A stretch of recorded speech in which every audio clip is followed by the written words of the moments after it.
This guy gives his actual kidney to his partner. His kidney. To save her life. And then, like, a week later, she's gone. Vanished. And not just gone with the man she promised she'd forgotten. The ex. The ex. It's just, the level of devastation is hard to comprehend.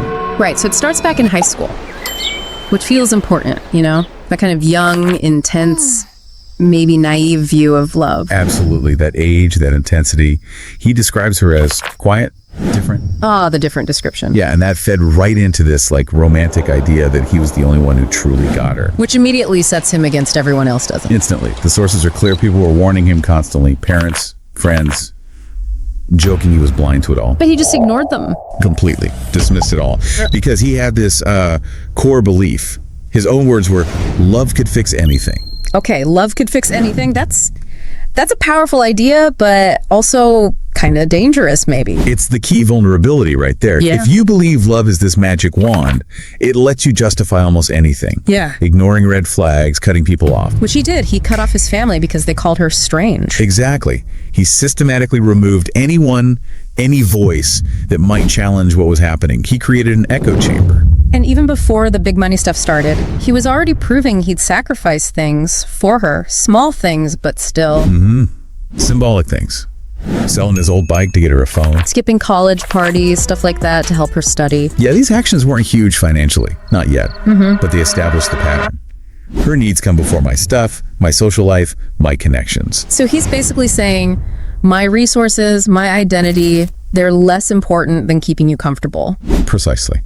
And by cutting off his family, his friends, his safety net, and locking into this self-sacrificing role, he made her his entire universe. That isolation is crucial then. Absolutely critical. Because when the really big demands started, the financial ones, who could he turn to?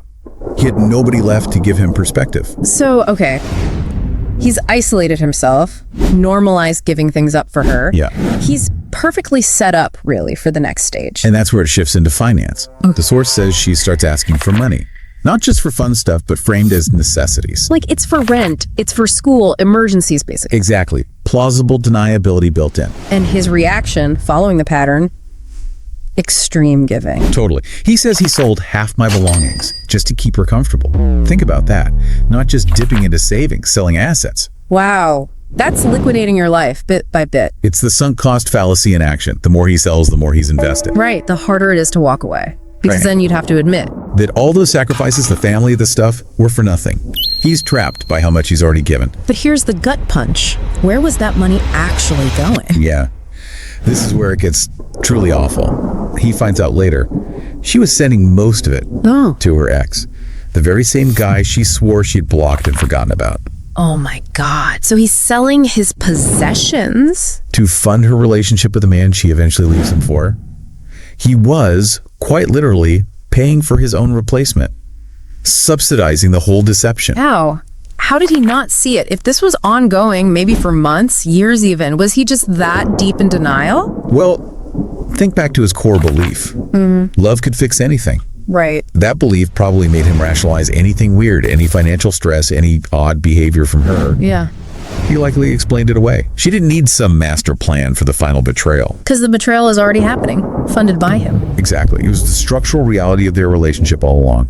The kidney donation wasn't the start of the deception. It was just the most visceral and final stage of it.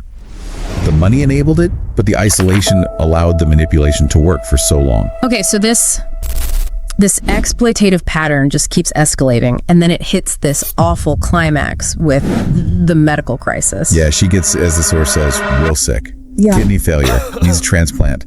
Fast. The urgency must have been immense. Absolutely. Yeah. And the sources emphasize none of her family were a match. It looked desperate. Life or death stakes. Which, of course, ramps up the emotional pressure on him massively. Even everything he'd already done. Exactly. And then, the twist. He gets tested. And he's a match. He's a match. And his reaction tells you everything about where his head was at. He didn't even think twice. Just signed the papers. Didn't even think twice. Wow. And his reason, his justification is just heartbreaking. He said, "You gave me love, the least I can give you is life." He equated her affection, which we now know was complicated, to say the least. With his actual physical future, his organ. It's such an unequal equation.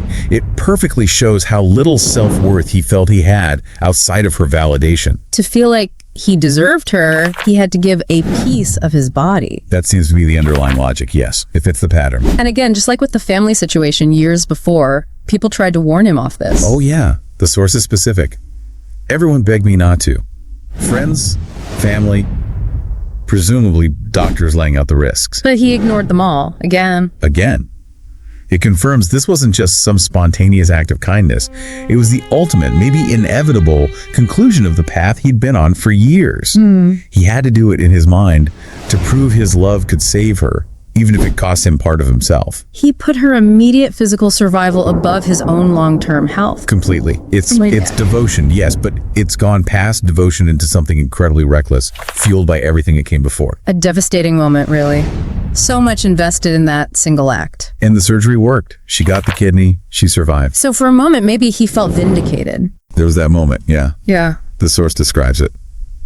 She smiled at him from the hospital bed, said, "You saved me." Exactly what he needed to hear. Confirmation. And validated the entire sacrifice right then and there. His grand gesture worked.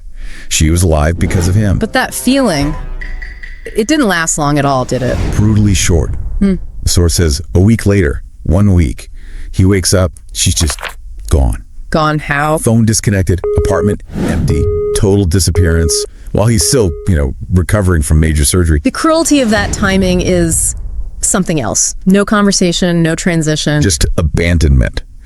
And the way he found out the truth, it wasn't even from her. A friend had to tell him. Tell him what? That she'd left the city. With him, the ex, the one I paid for all along. That phrase just ties it all together, doesn't it? It connects every single sacrifice. The money he gave her, the family he lost, and now literally the organ inside her body. It all benefited the rival. His investment paid off for the other guy. So when you add it all up, Yeah. the total cost for him? It's catastrophic. He lists it himself. I lost my kidney, my savings, my family. Everything. Everything. This isn't just a bad breakup story. It's not even just a scam, though it has elements of that. It's the complete demolition of a person's life structure. Physical health, financial stability, emotional support. All gone. And all ultimately enabled by his own willingness to keep giving without limits. Yes. The life he literally saved with a piece of himself was immediately used to build a life without him. It's the absolute worst case scenario of misplaced devotion. #tag outro.